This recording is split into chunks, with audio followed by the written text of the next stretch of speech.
ലോകത്തിലെ ഓരോ ജനസമൂഹത്തിനും അവരുടേതായ സംസ്കാരവും പാരമ്പര്യങ്ങളുമുണ്ട്. ഈ സംസ്കാരങ്ങളുടെ ആഴത്തിലുള്ള പ്രതീകങ്ങളാണ് ഓരോ ആചാരങ്ങളും വിശ്വാസങ്ങളും.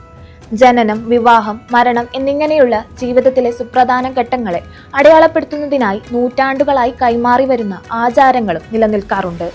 ആചാരങ്ങൾ ഓരോ സമൂഹത്തിന്റെയും ആത്മാവിനെ പ്രതിഫലിപ്പിക്കുന്നു. ഒരു പ്രദേശത്തിന്റെ ഭൂമിശാസ്ത്രപരമായ പ്രത്യേകതകളും ചരിത്രപരമായ അനുഭവങ്ങളും സാമൂഹിക ഘടനയുമെല്ലാം ഈ ആചാരങ്ങളെ സ്വാധീനിച്ചിട്ടുണ്ട്. അതുകൊണ്ട് തന്നെ ഒരേ ജീവിത സംഭവം പോലും ലോകത്തിന്റെ വിവിധ ഭാഗങ്ങളിൽ തികച്ചും വ്യത്യസ്തമായ രീതിയിലാണ് ആഘോഷിക്കപ്പെടുന്നതും ആചരിക്കപ്പെടുന്നതും. ഈ വിശ്വാസങ്ങളും അനുഷ്ഠാനങ്ങളും ആ സമൂഹത്തിന്റെ ഐക്യവും മൂല്യങ്ങളും തലമുറകൾ തമ്മിലുള്ള ബന്ധവും ഊട്ടിയുറപ്പിക്കാൻ നിർണായക പങ്കുവഹിക്കുന്നു. ലോകത്തിന്റെ ഓരോ ഭാഗത്തും ആചാരങ്ങളും വിശ്വാസങ്ങളുമെല്ലാം വ്യത്യസ്തമായിരിക്കും. ജനനം, ആർത്തവം, മരണം എന്നിവയെ ചുറ്റിപ്പറ്റി വിചിത്രമായ ആചാരങ്ങളും ഉണ്ടാവും. മരണാന്തര ചടങ്ങുകളുമായി ബന്ധപ്പെട്ട് ലോകത്ത് നിലനിൽക്കുന്ന അസാധാരണമായ ആചാരങ്ങളിൽ ഒന്നാണ് എൻഡോകാലിബലിസം. അത്തരമൊരു വേറിട്ടൊരു ആചാരമാണ് വെനസ്വേലയുടെയും ബ്രസീലിന്റെയും അതിർത്തിയിലെ ആമസോൺ മഴക്കാടുകളിൽ കഴിയുന്ന യാനോമാമി എന്ന ഗോത്ര വിഭാഗത്തിനുള്ളത്. ഏകദേശം 35,000-ഓളം അംഗങ്ങളുള്ള ഈ ഗോത്രം ആമസോൺ മഴക്കാടുകളിലെ 250-ഓളം ഗ്രാമങ്ങളിലായി ജീവിക്കുന്നു. വേട്ടയാടിയാണ് ഇവർ ഉപജീവനം നടത്തുന്നത്. ഒരാൾ മരിച്ച ഉടൻ തന്നെ മൃതദേഹം സംസ്കരിക്കുന്നതിന് പകരം 30 മുതൽ 45 ദിവസം വരെ ഇലകൾ കൊണ്ട് മൂടി കാടിനുള്ളിൽ സൂക്ഷിക്കുകയാണ് യാനോമാമി വിഭാഗക്കാർ ചെയ്യുന്നത്. ശരീരം അഴുകി അസ്ഥികൾ മാത്രമാകുമ്പോൾ ആ അസ്ഥികൾ ശേഖരിച്ചാണ് യഥാർത്ഥ സംസ്കാര ചടങ്ങുകൾ നടത്തുന്നത്.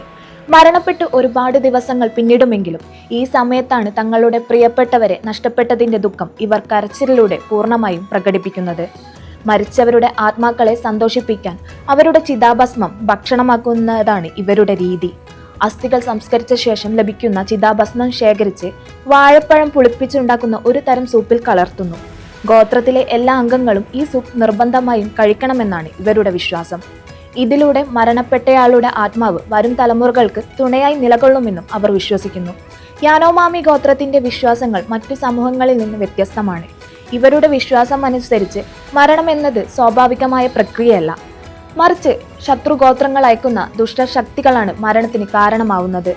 അതിനാൽ മരണപ്പെട്ടവരുടെ ആത്മാവിനെ സംരക്ഷിക്കുകയും അത് സന്തോഷത്തോടെ ആത്മാക്കളുടെ ലോകത്തേക്ക് പോകാൻ അവസരം ഒരുക്കുകയും ചെയ്യേണ്ടത് തങ്ങളുടെ കടമയാണെന്ന് ഇവർ വിശ്വസിക്കുന്നു.